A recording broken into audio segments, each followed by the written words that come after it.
So I promise this conversation's going to be lively. I just, not knowingly undersold. Good, right.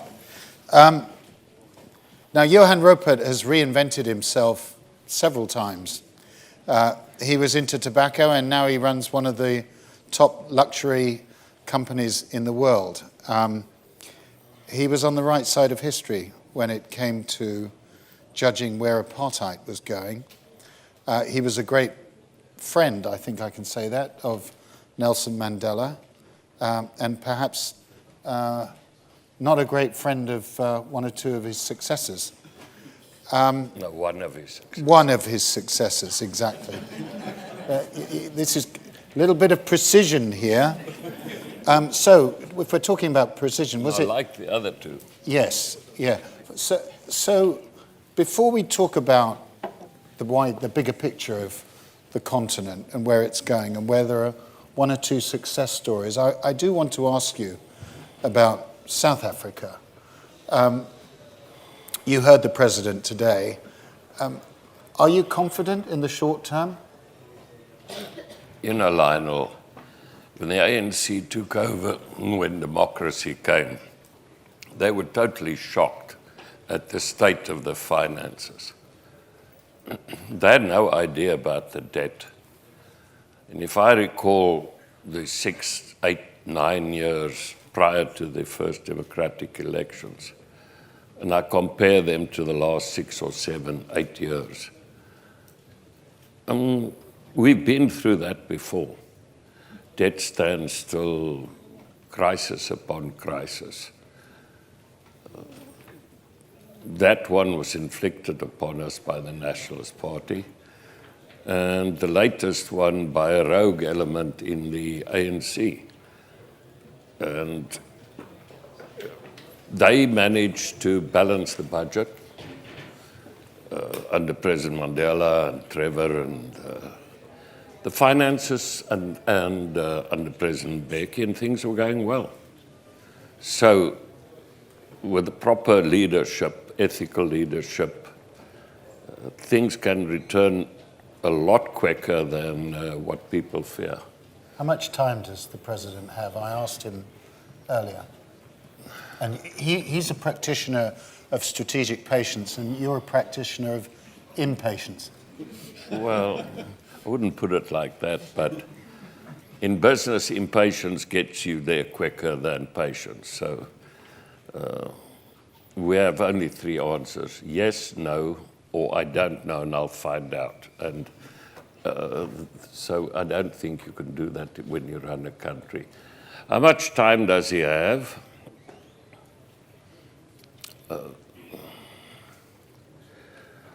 Well, I think his next time that he's got to go to a conference is in 2022. But he is really the president of the country, not the president of the ANC. And I think the majority of South Africans would like him to act as the president of the country, and not only as the president of the ANC. So he has the goodwill of the majority of South Africans. He polls a lot higher than the ANC as a party. And people are really envious of countries like Ethiopia, where I had the privilege of sitting next to the Minister of Energy and Mineral Resources last night, and she asked me what happened. Because in 2011, they came and they benchmarked against Eskom. And that was a mere 8 years ago. And she was saying, what happened? Where they now, with 2 hydroelectric dams. In Uganda. In Uganda. Yeah, did I not say Uganda? Sorry. I didn't Sorry, want Uganda. to. Sorry, Uganda. No, obviously Uganda. And biomass, solar, oil discoveries, Tulla.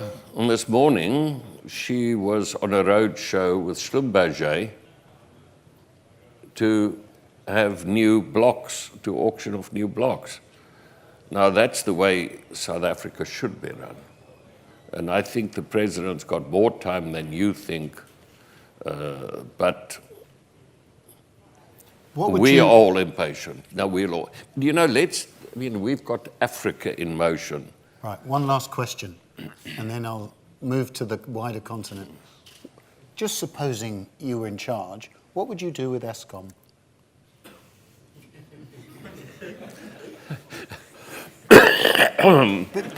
Be dictator. I asked Jabu Mbusa, who's a very close friend of mine, why did you accept the job if you lost your mind? So what would I do with ESCOM?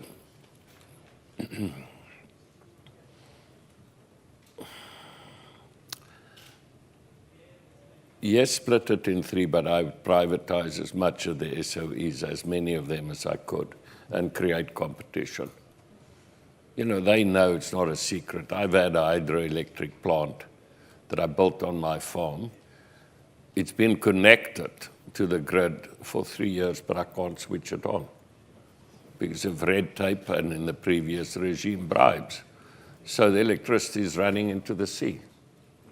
So I have hope for South Africa because we are coming off such a low base. That we've done it before and we'll do it again. Right. But Africa, what I don't understand here on Africa, okay, so most Americans come, then they say they come and see me, they want to do Africa in 2 weeks. And I go, you know, and I found this wonderful map where you fit the whole of the United States, the whole of Mexico, then you go to the whole of Europe, the old Eastern and Western Europe. You fit the whole of China and the whole of India and Japan, and including, this is pre-Brexit, Great Britain, this little spot down there. And then I say, you're going to visit this place in 2 weeks. And Mercator created this wonderful map in the 16th century for navigational purposes, but it gives totally the wrong idea of the size of Africa. I mean, Africa is vast. And I don't think most people understand that that also creates logistical nightmares. Transport. We don't have the navigable rivers, the roads. I mean, it's a very, very big continent. We've done, I remember I was firstly an investment banker. I was the first Apple distributor in South Africa. We started Vodacom, the mobile business. So yes, we were in tech all along. We're getting close to 12,000 kilometers of fiber that we're laying. So we see many parts of the economy. But, you know, then you take 1.34 billion people, the vast continent, and yet our GDP is, 40% Africa's GDP of Japan's. So 150, 60 years ago, the per capita income of people across the world, roughly the same. Didn't really matter where you lived. But then some countries made certain choices and other countries made other choices on how to govern themselves. We heard very eloquently from the previous speakers, freedom of speech, transparency, rule of law, private property, the sanctity of rule of law, and the divergence kicked in. And it has nothing to do with ethnicity. I went to East Germany shortly after the wall fell. I was shocked to see. And North Korea, the average North Korean is something like 5 centimeters shorter than the average South Korean, but they chose to govern themselves in certain ways. And in Africa, unfortunately, we've had choices in terms of our governance that's not produced the correct results. And when I hear colonialism, then I think of Singapore. Singapore was a colony as well. And I was fortunate to know Mr. Lee Kuan Yew. He never complained about that. They just got on, they studied, they saved, and they worked. Where do you see the bright spots on the continent in terms of countries? Let's get I would down say to the names. I would say the bright spot is the younger group of people that are connected. When I walk around here, and half of the people, they know my daughter. My daughter's from Cape Town. She's, the next generation are connected, and I'm not sure they're going to tolerate the nonsense that my generation had to put up with. They're more connected. What does that mean? They're not going to put up with it? My dad used to say that you can't sleep if your neighbor doesn't eat. That used to be applicable in his generation. Today, your neighbor sleeps next to you in Facebook. The world, there is a connectivity globally today where injustices are noticed a lot more easily, which I think is good. So, and transparency makes it, and the youth have got a lower threshold. They're not going to put up with what we put up in our generation, so they'll hold their leaders more accountable. They're more politically active, do you think? Well, it's interesting. I have empathy with these eco-terrorists in London. That's one of the more surprising things you said today. But I've always been involved in conservation. I'm not happy with the way they're going about it. But it's something that's, it's an existential risk that nobody talks about, but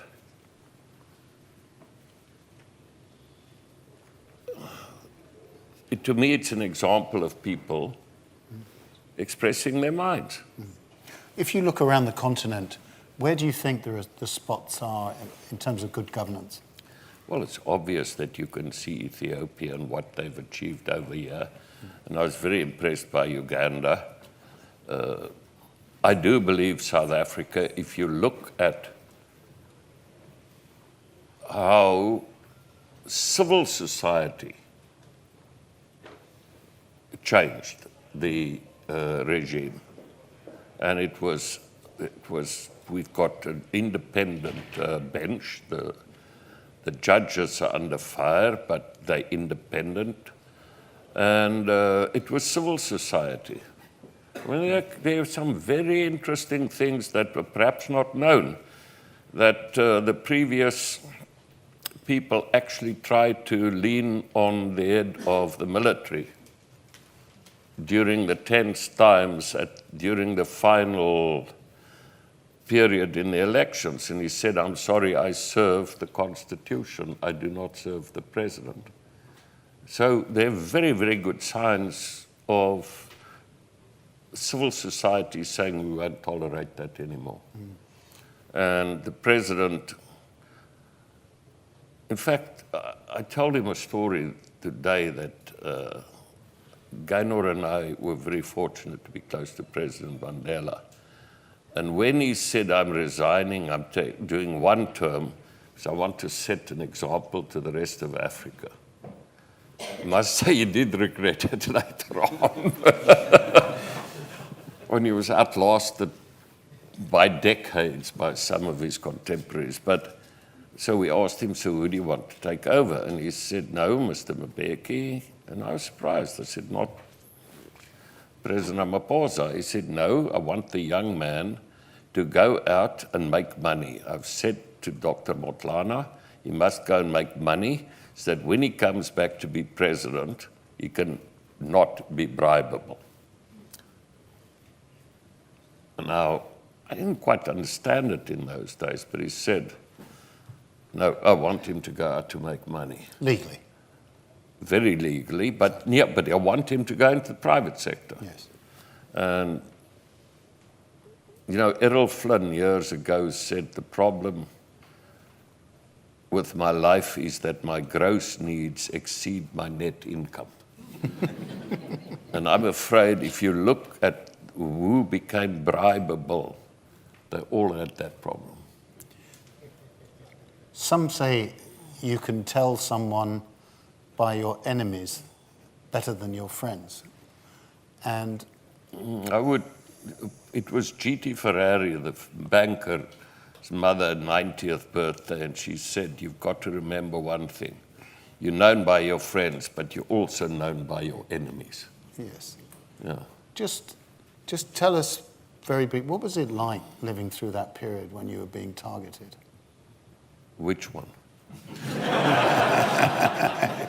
No, I had General Milan. I was more scared of him. Tell me the politics is a cutthroat business, and that he meant it literally. And this was in front of Gavin Reilly. I mean, it was quite amazing. Yeah. But you know, we have a saying, you know, cowboys don't cry. I mean, if things are wrong, it's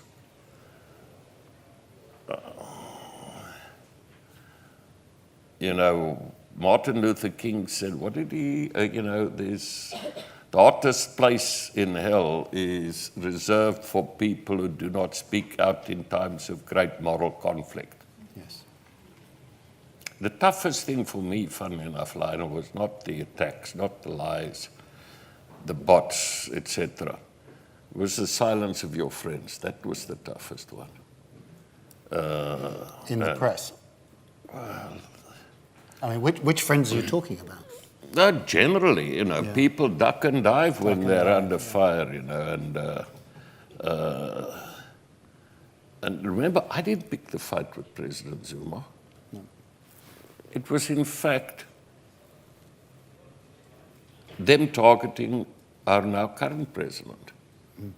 When they got rid of Minister Nene, when he wouldn't sign that nuclear deal. That's the Putin deal. Well, I'm not saying it's the President it's the Putin Russian, deal. the It's the Russian deal. Yeah. I don't want him as an enemy. Okay. Let's get things straight. Okay. By the way, nor do I. No. 3 months later, suddenly we got attacked. He said that I'd flown back from England and that I'd called the deputy president and asked him to come to my office. And it was all nonsense. Firstly, I'd kept about 4,000 students as the chancellor in the weeks leading up, so I was there. And, but, you know, Mrs. Thatcher once said to me, say what you think and do what you say. But she should have added, think what you say as well, because I then made a small lapse, and President Zuma said, you know, and then he pleaded, or he said to the nation, if you want me to go, I will go. So the real story is we were sitting with friends around a barbecue in Bahamas, and some Pinot Noir had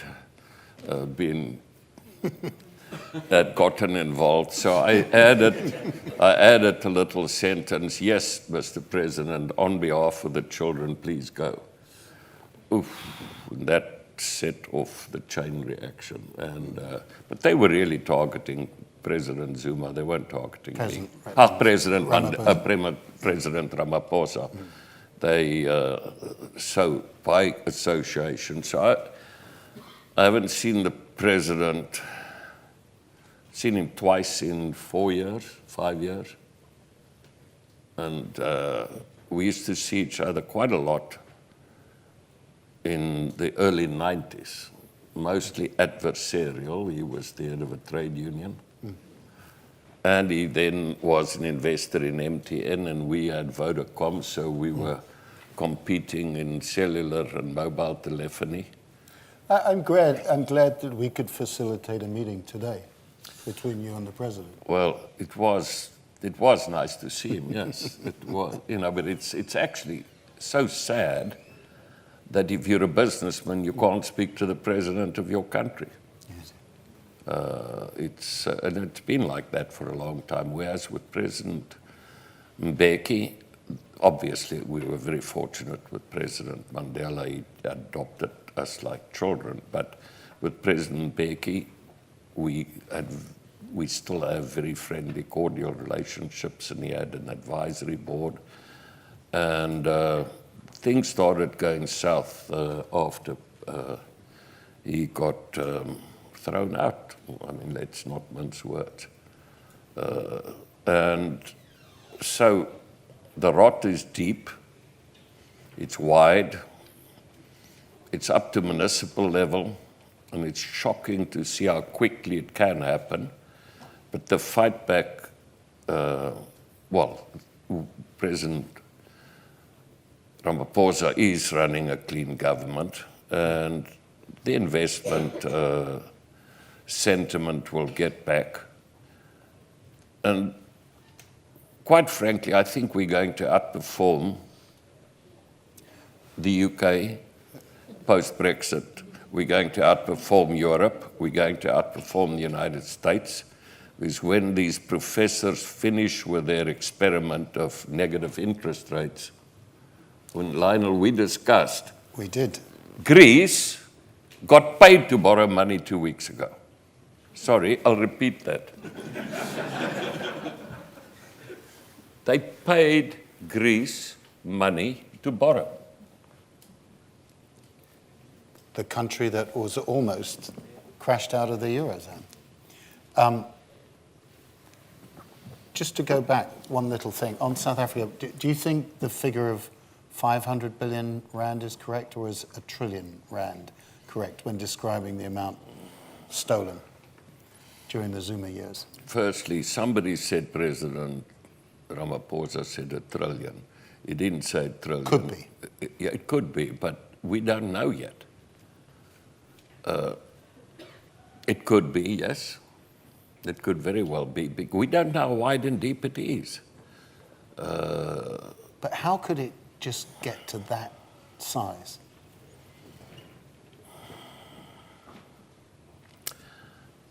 You know, we have a saying in our company, well, I've always believed in Seneca that there are times that the law allows what ethics and modesty should prohibit. So the law can be rather wide at times. And if you have smart corporate lawyers, they duck and dive. But if you don't want to sit on the front page of a newspaper, don't do it. So maybe we've got a narrower restriction, but we believe culture is set from the top. And we're more interested in culture than in PowerPoints and slides and presentations. And if you clean at the top, it sets an example, and then you can act if the top is problematical. And in the end, societies end up with what they incentivize. And it became a free-for-all, but it's over. And I'm actually, frankly, more concerned. Let's take Europe. I was with the top automobile executive 3 weeks ago. In his bigger group, the biggest margin is one brand, which is 10%. Going electric, it's going to drop to 2%. They think 1.5 million people will lose their jobs by going green. I think if you go and look at anti-fragility, Africa's not fragile because we haven't even moved in the direction of fragility. Europe's fragile. 1.5 million people losing their jobs in the automobile industry. Where are they going to be absorbed? That's the new German question. Our last discussion, where you conned me into, I said to you that we're going to have... Is that a technical term? We're going to have ruptures. Let me tell you, anybody who controls the Lex column can ask me to come and talk at this. This man is very important to me. But no, it was obvious that our society was going to rupture and tear. It was obvious. So it's torn. And I don't know how That in was the modern... 2014, I think. 2014. Which was, pre-Brexit by 2 years, and also pre-Trump. The tragedy is that people are winning elections by promoting tearing the fabric. I mean, look at what we did. We well, not we, some of us invaded Iraq, destabilized the whole place, Syria, and then we say, whoa, you can't come into our countries. You know, the historical mistakes that we in the West have made and that our children are going to suffer from. And now Brexit and Mr. Trump. So frankly, everything is comparable, and I prefer Africa's chances for the next decade, where we haven't had the privilege of negative real interest rates, and where our base is so low that if we do things half right, our growth rate should exceed yours. 5-6% back or more? It should be higher. It should be higher. You know, the lady before talked about the rule of 72s. You know, at 7%, it's a decade. I was trying to explain to the previous regime, if you grow 12%, it's 6 years that you double the standard of living. The Chinese were growing at 12%. If you're growing at 2%, it takes 36 years. So let's try and get it to in the high single figures at least. I really believe that with the right policies, and we don't have to repeat the policies, but with the right policies, we will have a higher growth rate. Because I cannot see, we discussed the ECB earlier on, what's the next silver bullet, Lionel? There's not many shots left in the locker. You can't cut interest rates. So what's the silver bullet if Europe does start stagnating? We've got time for one last question, so I'm going to ask this is a difficult question. It's so easy. We will play you in the World Cup That's final. What I wanted to know. So, that's it. You guessed it. You guessed it. Don't go and bet on it, because the last time he caught me was just before an Ashes series where I laughed and I said, you have no chance. And they whitewashed the Australians. Yeah, thank you so much.